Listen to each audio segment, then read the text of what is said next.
तो उसमें से एक आध कोई एक दो अननेसेसरी पोर्शन को हटाया है, और कुछ पोर्शन जो एक आध जगह कोई मिसिंग पॉइंट रह गया था उसको जोड़ा है। क्या मिसिंग पॉइंट जोड़ा है मैं आपको बताता हूँ। देखो, steps involve under the LLP act to incorporate LLP की सर तीन स्टेप्स होते हैं। सबसे पहला ई फॉर्म 1, नाम को रिजर्व कर लिया। सबसे सेकंड इनकॉर्पोरेशन, ये नाम रिजर्व हो गया, 3 महीने के अंदर इनकॉर्पोरेशन डॉक्यूमेंट सबमिट कराना है। इनकॉर्पोरेशन डॉक्यूमेंट के साथ में डिक्लेरेशन भी लगेगा कि भाई हमने सब कुछ फॉलो कर लिया। डिक्लेरेशन दो जनों के द्वारा साइन होगा। किनके द्वारा? कि सर एक तो जो जिसने प्रोफेशनल कैपेसिटी में सीए सीएस वगैरह ने हेल्प किया है, दूसरा सर जो एक अंदर का कोई जो भी उस एलएलपी का पार्टनर है वो साइन करेगा। सर ई फॉर्म 2 में इंकॉर्पोरेशन डॉक्यूमेंट 14 दिनों के भीतर उसको या तो अप्रूव करना होगा या रिजेक्ट करना होगा। ठीक है, 14 दिनों के भीतर अप्रूव कर दिया तो 30 दिन का समय मिलेगा आपको एलएलपी एग्रीमेंट फाइल करने को। ठीक है, चलिए। अब सर रिजर्वेशन ऑफ नेम और ये इनकॉर्पोरेशन डॉक्यूमेंट, सर ये सब मैंने आपको बताया हुआ है। एक छोटी सी चीज कंप्लायंस स्टेटमेंट की सर हमने सारे कंप्लायंसेस किए हैं जो एलएलपी एक्ट के हैं। ठीक है, दो जनों के द्वारा साइन होगा। ठीक है सर, एक ये छोटा सा पार्ट मैंने नीचे और जोड़ा है, पेनल्टी फॉर फॉल्स स्टेटमेंट। कि सर एलएलपी को इनकॉर्पोरेट करते हुए यदि किसी ने भी फॉल्स स्टेटमेंट, एलएलपी को इनकॉर्पोरेट करते हुए यदि किसी ने भी फॉल्स स्टेटमेंट जानबूझ के दे दिया है, knows if a person makes a statement discussed above which he knows to be false, जानता था गलत है फिर भी दिया, या फिर does not believe to be true, मानी उसको मेरे को विश्वास नहीं पर जाने दो यार, ठीक है, मुझे पता नहीं, विश्वास नहीं, ऐसा नहीं करना है।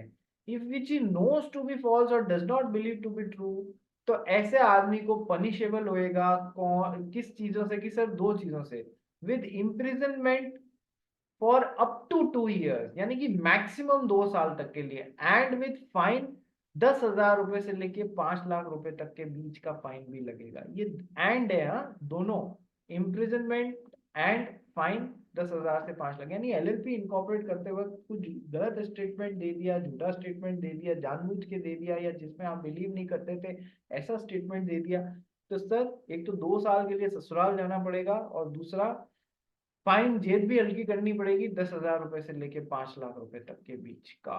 क्या ये बात समझ में आ गई? ये जो एक्स्ट्रा चीज यहाँ पर ऐड किया है सेपरेटली, इसका क्वेश्चन भी बन सकता है, कोई बड़ी बात नहीं होगी यदि सेपरेटली इसका क्वेश्चन बन जाएगा तो। चलिए, बाकी सब वही है। ठीक है, एक तो ये हो गया।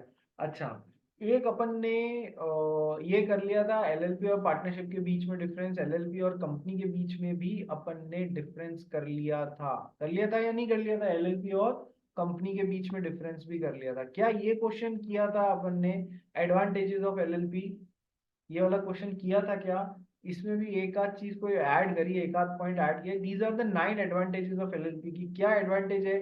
कि सर एलएलपी को फॉर्म करना आसान होता है और एलएलपी को खत्म करना भी आसान होता है। सर किसके कंपैरिजन में? एक कंपनी के कंपैरिजन में। ठीक है, it is easier to form LLP and it is also easier to dissolve the LLP. Sir ये ऑर्गेनाइज्ड वे में ऑपरेट करती है, पार्टनरशिप एक नॉन ऑर्गेनाइज्ड वे में ऑपरेट करती है, ये ऑर्गेनाइज्ड वे में ऑपरेट करती है on the basis of an agreement. ठीक है, और सर कंपनी को तो आपको कंपनीज एक्ट एमओए एओए के हिसाब से चलाना होता है, जिनका फॉर्मेट मोर और लेस फिक्स्ड है। लेकिन एलएलपी को सर आप just like partnership LLP agreement के थ्रू चला सकते हो। तो सर एग्रीमेंट जब आपको खुद को बनाने को मिल जाए, यानी कि फुल फ्रीडम मिल रही है, आप चाहो जैसा आप एग्रीमेंट बना सकते हो, बस लॉ के दायरे में रह के बनाना है आपको। एलएलपी का एग्रीमेंट जो है, एग्रीमेंट मेरी इच्छा होगी हम वैसे काम करेंगे, तो सर एग्रीमेंट के हिसाब से यहाँ पर चीजें होती हैं। तो सर ये इजियर फॉर्मेट है, ये एडवांटेज है आप कंपनी की वजह एलएलपी में चालू करो तो। कि सर फ्लेक्सिबल कैपिटल स्ट्रक्चर है। कई बार क्या होता है कंपनीज में, हालांकि अपन ने पढ़ा है प्राइवेट कंपनी और पब्लिक कंपनी खोलते वक्त डेफिनेशन में ही है कि sir minimum minimum paid up capital उतनी होनी चाहिए जितनी की रिकमेंडेड है या रिक्वायर्ड है। हालांकि अभी तक कुछ उन्होंने बताया नहीं है, इसलिए हम फ्री में चल रहे हैं कि कितने से भी कंपनी खोल लेंगे, चाहे प्राइवेट हो चाहे पब्लिक हो। लेकिन एलएलपी के केस में इतना भी नहीं लिखा हुआ है कि मिनिमम इतनी कैपिटल के साथ में खोलनी है ना। तो एलएलपी एडवांटेजियस पोजीशन में, चाहो जैसा कर लो, फ्लेक्सिबल कैपिटल स्ट्रक्चर रख लो, लीस्ट पॉसिबल कैपिटल में खोल सकते हो आप। ठीक है, faces less compliances when compare to a company, ये भी इसमें बताने लायक कुछ है नहीं। फ्लेक्सिबिलिटी बहुत ज्यादा है क्योंकि डिटेल्ड लीगल और प्रोसीजरल रिक्वायरमेंट्स उतने नहीं है जितने कंपनी में है, तो कंपनी के कंपैरिजन में फ्लेक्सिबिलिटी ज्यादा है। Liability of the partners is limited to the contribution made to the LLP. Sir company में या तो लिमिटेड लाइबिलिटी होगी या unlimited liability of the members होगी। लिमिटेड है तो लिमिटेड बाय शेयर्स होगी या फिर लिमिटेड बाय गारंटी होगी। इधर एलएलपी में कैसे है, क्या एडवांटेज है कि सर यहाँ भी, यहाँ पार्टनरशिप तो है लेकिन लिमिटेड लाइबिलिटी पार्टनरशिप, तो यहाँ पार्टनर्स की लिमिटेड लाइबिलिटी कैसे डिसाइड होगी कि मैक्सिमम इतनी लिमिटेड लाइबिलिटी है कि सर हर पार्टनर ने अंदर घुसते वक्त जितना कंट्रीब्यूशन देने का वादा किया है उसकी उतनी ही मैक्सिमम लिमिटेड लाइबिलिटी होगी, उससे ज्यादा के लिए उसको परेशान नहीं किया जा सकता। Next, dissolution procedures are come easier, ये पॉइंट शायद रिपीट हो गया है, ठीक है। डिसोल्यूशन प्रोसीजर्स आर इजियर, तो एडवांटेजेस ऑफ एलएलपी, ठीक है, ये भी कर लिया अपन ने। एक क्वेश्चन ये लास्ट टाइम आ चुका है, एलएलपी एक अल्टरनेटिव कॉर्पोरेट बिजनेस स्टार्ट करने का अल्टरनेटिव फॉर्म है। अल्टरनेट किसका सर, कंपनी और पार्टनरशिप का, जिसमें हाइब्रिड फॉर्म है, दोनों के एडवांटेजेस हैं, तो ये आप टैकल कर लोगे, इसमें मेरे को आपको ज्यादा समझाने की जरूरत नहीं है। आइए नेक्स्ट क्वेश्चन पे चलते हैं। एक बीच का कुछ और बच, हाँ एक ये क्वेश्चन बचा हुआ है, who is a designated partner, ये कराया था क्या भाई?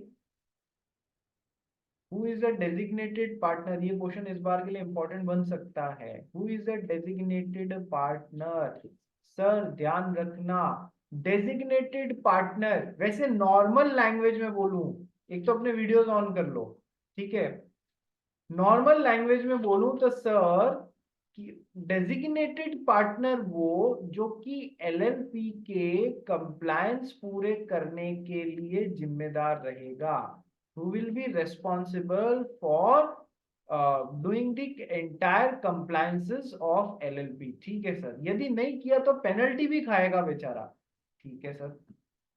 तो पार्टनर अलग है और डेजिग्नेटेड पार्टनर अलग है, ये भी पढ़ लिया था। Partner, normal partner, designated partner जो एलएलपी के कंप्लायंसेस को हैंडल करेगा, ठीक है।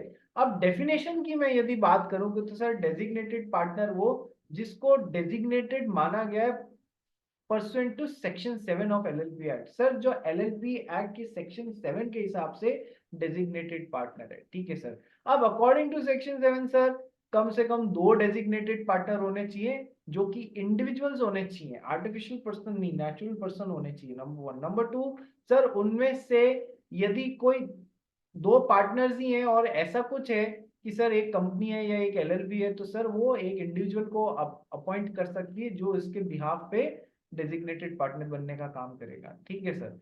लेकिन सर उन 2 में से कम एक रेजिडेंट इन इंडिया होना चाहिए। रेजिडेंट इन इंडिया का मतलब आप जानते हैं कि sir at least 120 days during the financial year, preceding financial year, नहीं लिखा है, नहीं लिखा है, नहीं लिखा है, आप भी जानते हैं, during the financial year. Next, incorporation document में ऐसा भी हो सकता है कि सर वो पहले से ही डेजिग्नेटेड पार्टनर का नाम बता दे जिस समय एलएलपी इनकॉर्पोरेट हो रही है। कंपनी में भी तो ये एस्पेक्ट था कि सर कंपनी में फर्स्ट डायरेक्टर्स का कंसेप्ट होता है कि जिस समय कंपनी का एमओए हुए सबमिट करा रहे हो उसी में लिख दिया हमारे फर्स्ट डायरेक्टर्स ये होंगे। उसी तरीके से आप एलएलपी में भी इनकॉर्पोरेशन का काम कर रहे हो उसी समय बता दिया कि हमारे डेजिग्नेटेड पार्टनर्स ये होंगे, वहां पर भी बता सकते हो, बनने के बाद में भी कर सकते हो, ठीक है। और यदि एलएलपी के इनकॉर्पोरेशन डॉक्यूमेंट में ऐसा लिखा हुआ है कि हमें ये 5-6 पार्टनर मिलके और एलएलबी खोल रहे हैं और हम में से हर एक time to time by rotation designated partner बनेगा, तो सर सारे पार्टनर्स डेजिग्नेटेड पार्टनर्स मान लिए जाएंगे, ये बात ध्यान रखना। Then every partner will be considered as designated partner. वो सब इस जिकाल में नहीं पड़ेंगे कि अभी कौन है ना अभी कौन नहीं है ना कौन कब आ रहा है, वो सबको डेजिग्नेटेड पार्टनर मान लेंगे, ठीक है। एक पार्टनर है वो एलएलपी में एलएलपी एग्रीमेंट के हिसाब से पार्टनर बनेगा, ओके, और डेजिग्नेटेड पार्टनर बनेगा। क्या डेजिग्नेटेड पार्टनर बनाने से पहले किसी को उसकी प्रायर कंसेंट लेनी पड़ेगी? यस सर, लेनी पड़ेगी, ठीक है। इंपॉर्टेंट बात, प्रायर कंसेंट लेनी पड़ेगी, अदरवाइज उसको आप डेजिग्नेटेड पार्टनर नहीं बना सकते हो यदि उसने कंसेंट नहीं किया है तो। मेरे जैसा आदमी कभी डेजिग्नेटेड पार्टनर नहीं बनना चाहेगा, उसका बहुत सिंपल सा रीजन है कि भैया एक तो पेनल्टी कंप्लायंस भी करूं और मार भी खाऊं, यदि कोई गलती हो गई तो पेनल्टी और लगे, वो भी मेरे पे, नहीं भाई मुझे ये नहीं चलेगा। तो मेरे को बनाना चाहते हो, मेरी पहली कंसेंट लगेगी। नेक्स्ट, कि सर यदि किसी ने कंसेंट किया है डेजिग्नेटेड पार्टनर बनने के लिए, तो उसको आपने डेजिग्नेटेड पार्टनर जैसे अपॉइंट किया, उसके 30 डेज के अंदर अंदर ये इंफॉर्मेशन जो है आपको रजिस्ट्रार के पास में पहुंचा देनी है। कौन से रजिस्ट्रार? रजिस्ट्रार ऑफ एलएलपीज के पास में पहुंचा देनी है कि भैया ये हमारे नए डेजिग्नेटेड पार्टनर है। उसके अपॉइंट होने के 30 दिवस के भीतर, हाथों हाथ बताना जरूरत नहीं, 30 दिवस के भीतर आप बता सकते हैं। ठीक है। यदि डेजिग्नेटेड पार्टनर बनने के लिए कोई कंडीशंस या रिक्वायरमेंट्स प्रेस्क्राइब करी जाती हैं, तो वो सब आपको फॉलो करनी होगी, जो भी डेजिग्नेटेड पार्टनर बनना चाहता है।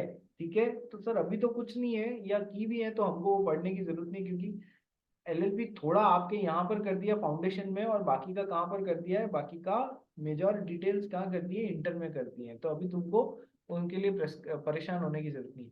जैसे कि कंपनी में डायरेक्टर होता है, वैसे ही एलएलबी में डीपी होता है, डेजिग्नेटेड पार्टनर होता है, उसी समकक्ष पोजीशन में करीब करीब। ठीक है। तो कि सर अब जैसे डायरेक्टर बनने के लिए कंपनी में आपको डिन लेना जरूरी है, वैसे ही यहाँ पर बनने के लिए, डेजिग्नेटेड पार्टनर बनने के लिए डिपिन लेना जरूरी है, डेजिग्नेटेड पार्टनर आइडेंटिफिकेशन नंबर। ठीक है। और ये किस लिए वो बनाए जाते हैं? Primary responsible for compliances of LLP. बात समझ आ गई? Yes sir. तो डेजिग्नेटेड पार्टनर में इस बार क्वेश्चन आ सकता है, 30 दिनों के अपॉइंट करने के 30 दिनों के भीतर आपको बताना रहेगा। चलिए आगे बढ़ते हैं नेक्स्ट क्वेश्चन पे।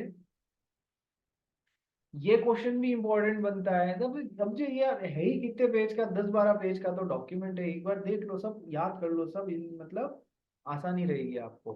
कि sir state the rules regarding registered office of a LLP and change there in as per provisions of LLP act 2008। जैसे कि कंपनी के एमओए में अपन क्लॉजेस देखते हैं कि sir name clause, registered office clause, object clause, ये clause, capital clause, वो clause, उसमें क्या आता है? Registered office clause. कि सर कंपनी के केस में तो रजिस्टर्ड ऑफिस में केवल आपको वो स्टेट बताना रहता है जहां पर रजिस्टर्ड ऑफिस होगा, जबकि एलएलपी के केस में रजिस्टर्ड ऑफिस जो है उसमें एग्जैक्ट एड्रेस आएगा कहां पर एलएलपी का रजिस्टर्ड ऑफिस होगा, ये बात ध्यान रखना। ठीक है। सो रजिस्टर्ड ऑफिस ऑफ एलएलपी से रिलेटेड क्या बातें हैं एलएलपी एक्ट में, और यदि आप अपने रजिस्टर्ड ऑफिस को चेंज करना चाहते हो तो इससे रिलेटेड क्या प्रोविजंस हैं। कि सर पहली बात तो एवरी एलएलपी का एक रजिस्टर्ड ऑफिस होगा। सर उस रजिस्टर्ड ऑफिस पे सारे के सारे कम्युनिकेशंस और नोटिस जो भी उस एलएलपी या एलएलपी के पार्टनर्स को भेजने in their partner capacity, not in their individual capacity but in their partner capacity. Sir LLP और एलएलपी के पार्टनर्स को जो भी कम्युनिकेशन करना है वो यहाँ पर होगा। अब मान लो एलएलपी के पार्टनर ने किसी के साथ में धोखा कर लिया, मिस्टर एक्स के साथ में, मिस्टर एक्स नोटिस भेजना चाहते हैं, तो उस पार्टनर मिस्टर वाई, एलएलपी के जो पार्टनर है मिस्टर वाई, इनके लिए और एलएलपी के लिए नोटिस कहाँ भेजेंगे? कि सर इनके रजिस्टर्ड ऑफिस पे भेजेंगे। यही अब कहानी दूसरी होती कि मिस्टर वाई जो है, जो कि इस एलएलपी में पार्टनर है, सर इनकी अपनी वाइफ से बनती नहीं है, वाइफ इनको डिवोर्स का नोटिस भेजना चाह रही है। वाइफ ने कहा कि सर जो भी नोटिस मैं रजिस्टर्ड ऑफिस पे भेज सकती हूँ तो उनको मिल जाएगा। सर ये इनकी इंडिविजुअल लाइफ का मामला है, ये कोई पार्टनर की कैपेसिटी में यहाँ पर नोटिस नहीं लेने के लिए बैठे, पार्टनर की कैपेसिटी में बैठे हैं, इंडिविजुअल कैपेसिटी में नहीं बैठे हैं। ये नोटिस यहाँ भेजे हुए नहीं माने जाएंगे। ऐसा लिख मत देना, ये बस मैं आपको समझाने के लिए बोल रहा हूँ। ठीक है। तो sir all the communications and notices which are pertaining to the LLP and its matters will be sent to the registered office. Plus registered office का एक और काम होता है कि सर जितने भी डॉक्यूमेंट्स हैं, ओरिजिनल डॉक्यूमेंट्स प्लस उसकी कॉपी जो भी आपने सबमिट करी है ओवर द टाइम, वो सब आपको कहाँ मेंटेन करनी पड़ेगी? Sir documents relating to the business may be served on LLP partner by sending it to registered office and any other address specified in this behalf. ये तो ऊपर समझा दिया कम्युनिकेशंस एंड डॉक्यूमेंट्स। सर वो documents जैसे अब आपने LLP के रजिस्ट्रार को सबमिट किए, वो सब कहाँ मेंटेन करोगे? किस तरह रजिस्टर्ड ऑफिस पे मेंटेन करोगे? क्या आप अपना रजिस्टर्ड ऑफिस चेंज कर सकते हैं? Sir change of registered office पे एक छोटी सी बात लिखी गई है कि हाँ चेंज तो कर सकते हैं। Sir change of place of registered office can be done by LLP, किया जा सकता है। कैसे किया जा सकता है? By filing a notice to the registrar of LLP. Registrar of LLP को आपको एक नोटिस देना है कि सर हम अपना रजिस्टर्ड ऑफिस चेंज कर रहे हैं। किस तरीके से दिया जाएगा कि सर इस बारे में एक फॉर्मेट प्रेस्क्राइब किया हुआ है, उसी फॉर्म में आपको देना है। ठीक है सर, ये चेंज इन रजिस्टर्ड ऑफिस मान लो मुंबई से उठा के आप लेके चले गए उसको चंडीगढ़, तो सर ये कब से इफेक्टिव होगा कि sir such change in registered office shall be effective from such filing and not before, जिस डेट से आपने इस बारे में इंफॉर्मेशन रजिस्ट्रार ऑफ एलएलबी के पास में फाइल करिए, उसी डेट से आपका ऑफिस चंडीगढ़ में माना जाएगा रजिस्टर्ड ऑफिस, उससे पहले नहीं माना जाएगा। तो ये चेंज इफेक्टिव तभी होगा from the time you prescribe format में इस बात की इंफॉर्मेशन आपने रजिस्ट्रार ऑफ एलएलबी को दे दी तब से। यदि रजिस्टर्ड ऑफिस के उससे इस बात से आपने फॉलो नहीं किया, कोई फॉल्ट हुआ इन complying with this section of registered office, तो सर पेनल्टी है। कितनी पेनल्टी है? एलएलपी पे 500 रुपए प्रतिदिन की पेनल्टी है जब तक की डिफॉल्ट कंटिन्यू होता है। Maximum of rupees 50,000, subject to a maximum of 50,000। और पार्टनर पे भी सेम है, हर पार्टनर पे, ईच पार्टनर पे mister A B C D है तो सबको ये पेनल्टी देनी पड़ेगी। ऐसा नहीं कि मिल बांट के डिवाइड बाय 4 कर देंगे, नहीं ऐसा नहीं, सबको जिम्मेदारी मिलेगी। Maximum of 50,000। अब इसका क्या मतलब है कि सर जब तक ये डिफॉल्ट कंटिन्यू होता है तब तक 500 रुपए प्रतिदिन, मैक्सिमम 50,000 रुपए का। यानी कि यदि ये डिफॉल्ट 80 दिन के लिए कंटिन्यू हुआ है कि रजिस्टर्ड ऑफिस चेंज कर लिया, बताया नहीं, या कोई भी प्रॉब्लम हो गई रजिस्टर्ड ऑफिस को लेके, तो सर 40,000 रुपए की पेनल्टी लगेगी यदि 80 दिनों तक ये प्रॉब्लम हुई है तो। लेकिन यदि प्रॉब्लम 120 दिन तक चलती रही तो क्या 120 इंटू 500 रुपए प्रतिदिन करेंगे? नहीं sir, subject to a maximum of rupees 50,000 है। यानी कि ये अमाउंट कितना आ जाता है? 60,000 रुपए का। नहीं, इतनी नहीं, subject to a maximum of rupees 50,000। ठीक है, यानी कि ऐसे 100 दिन तक तो हम हर दिन के लिए आपको चार्ज करेंगे। 100 दिन के बाद हम भी रुक जाएंगे कि भैया आप तो बिल्कुल ही, वो कहते हैं ना, आप यू आर ढीठ हो तो तुम्हारा ढीठापना बंद नहीं हो, हम बंद कर देते हैं। ठीक है, हम 50,000 रुपए यानी 100 दिन तक का तो लेंगे, उसके बाद हम रुक जाएंगे 50,000 रुपए तक मैक्सिमम। तो एलएलपी पे इतना, और ईच पार्टनर पे भी इतना, यदि उन्होंने एलएलपी का रजिस्टर्ड ऑफिस की बातों को फॉलो नहीं किया है तो। ठीक है, नेक्स्ट क्वेश्चन, क्या एलएलपी को कन्वर्ट किया जा सकता है इनटू अदर फॉर्मेट्स? किस फॉर्मेट्स में? कि सर हाँ सर, किया जा सकता है। एक तो लिमिटेड लाइबिलिटी पार्टनरशिप में कन्वर्ट कर रहे हो कि सर फर्म, यानी कि कौन सी फर्म? 1932 वाली पार्टनरशिप फर्म को आप एलएलपी में कन्वर्ट कर सकते हो, यस सर।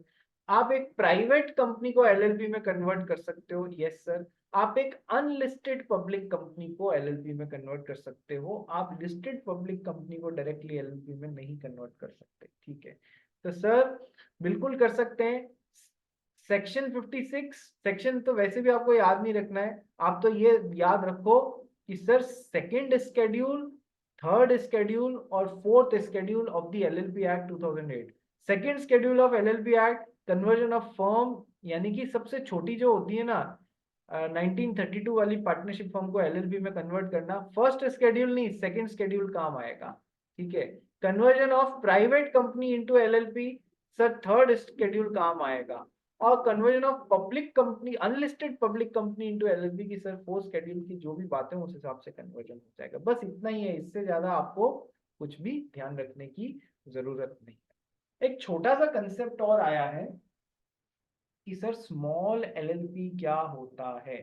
स्मॉल एलएलपी क्या होता है कि सर जैसे स्मॉल कंपनी आया था ना, कि सर जिसका टर्नओवर इतना नहीं है, वो ऐसी जो दो कैलकुलेशन से मैच कर देता है वो स्मॉल कंपनी। छोटी कंपनी, छोटों को हमेशा प्यार ज्यादा मिलता है तो बेनिफिट सरकार ज्यादा देती है ताकि वो खड़े हो सके in front of bigger companies. उसी तरीके से स्मॉल एलएलपी का भी कंसेप्ट आया। इसे आए हुए ज्यादा टाइम नहीं हुआ है, अभी तक शायद एक बार पूछा गया है या वो भी नहीं पूछा गया, I am not too sure.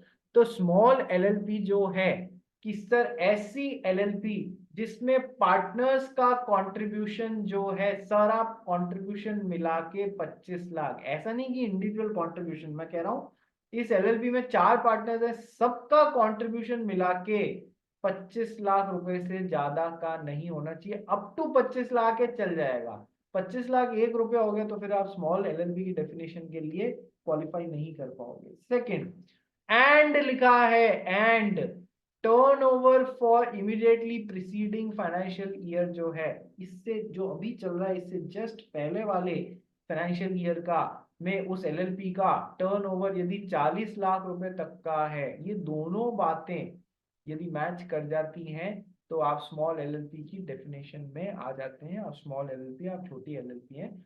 और या फिर which fulfils the prescribed terms and conditions, अभी आपको क्या है जाने की जरूरत नहीं क्योंकि वे फर्दर बताई नहीं है। तो सर ऐसी एलएलपी जिसमें कंट्रीब्यूशन 25 लाख से ज्यादा का नहीं है और पहले वाले फाइनेंशियल ईयर में यदि टर्नओवर है वो 40 लाख से ज्यादा का नहीं है, तो आप स्मॉल एलएलपी के लिए क्वालिफाई कर जाते हैं। और ये और भी ध्यान रखना, which fulfil the prescribed terms and conditions. ठीक है, क्लियर है, ध्यान रख लेना स्मॉल एलएलपी की डेफिनेशन। क्या पता छोटा सा कोई प्रैक्टिकल टेक दें इसके लिए। ठीक है, प्रैक्टिकल एस्पेक्ट में ध्यान रखना। नेक्स्ट, तो प्रैक्टिकल एस्पेक्ट में भी पहले स्मॉल एलएलपी को डिफाइन करोगे, फिर कंपेयर करोगे वो वैल्यूज को जो कंट्रीब्यूशन और टर्नओवर की दी हुई है फिर। ठीक है, चलिए next, extent of liability of partner of LLP की सर नॉर्मल 1932 वाली पार्टनरशिप थी, इसमें तो पार्टनर्स की लाइबिलिटी कैसी होती थी कि सर अनलिमिटेड होती थी, अनलिमिटेड होती थी। लेकिन जो एलएलपी में एलएलपी के पार्टनर्स हैं इनकी लाइबिलिटी कैसी होती कि सर, नाम में तो आंसर छुपा हुआ है कि सर लिमिटेड होती है। कि सर किस एक्सटेंट तक लिमिटेड होती है कि सर जितना इन्होंने इस एलएलपी में कंट्रीब्यूट करने का वादा किया है उस एक्सटेंट तक लिमिटेड होती है। जितना इन्होंने इस एलएलबी में कंट्रीब्यूशन देने का वादा किया है मैक्सिमम उतनी उनकी होती है। बस एक बात ध्यान रखना कि सर अनलिमिटेड हो जाएगी, अरे कब सर, तब जब इन्होंने विलफुली कोई काम फ्रॉडुलेंटली किया है, गलत तरीके से किया है, तो उस मामले में इनकी लाइबिलिटी अनलिमिटेड हो जाएगी। Sir every partner of a LLP for the purpose of business of LLP is the agent of LLP. हाँ, ये पार्टनर जो है ये एजेंट ऑफ एलएलपी है but not of other partners. ठीक है, तो म्यूचुअल एजेंसी रिलेशनशिप नहीं होता है एलएलपी में, but not of other partners. The liability of the partners will be limited to their agreed contribution in the LLP. जितना contribute करने का गया मैक्सिमम उतनी लाइबिलिटी। सच कंट्रीब्यूशन में भी टेंजिबल और इनटेंजिबल जैसा भी है, ठीक है, फर्क नहीं पड़ता। Now the liability of the partners is limited to the extent of agreed contribution except in case of wilful fraud. Wilful fraud किया है तो फिर अनलिमिटेड लाइबिलिटी हो जाएगी। ठीक है, ये ध्यान रखना। नेक्स्ट, अब आते हैं अपने कि सर नेम रिलेटेड प्रोविजंस क्या हैं।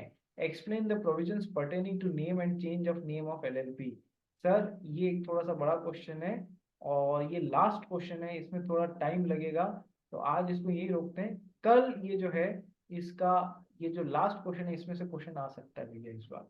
ठीक है, तो ये जो नेम रिलेटेड बातें हैं ये डिटेल में आपको और बताऊंगा, नंबर वन। नंबर टू, उसके बाद में मैं आपसे कल डिस्कस करूंगा एक तो MTP1 जो कि आ गया है, और दूसरे उसके उसको एक एक क्वेश्चन उठा उठा के देखेंगे अपन, और दूसरा ये हो जाएगा MTP1 हो जाएगा, हालांकि टाइम उसमें पूरा हो जाएगा। और यदि समय मिला तो पहले मैं डिस्कस करूंगा आपसे आज जो आप लोग टेस्ट देने वाले हो पार्टनरशिप का, उसके ड्राफ्ट आंसर्स मैं आपके साथ में डिस्कस करूंगा।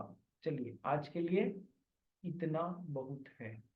किसी को कोई डाउट तो नहीं है? नहीं सर, आज बहुत ऑलरेडी पूछ लिए। चलिए मिलते हैं भाई कल।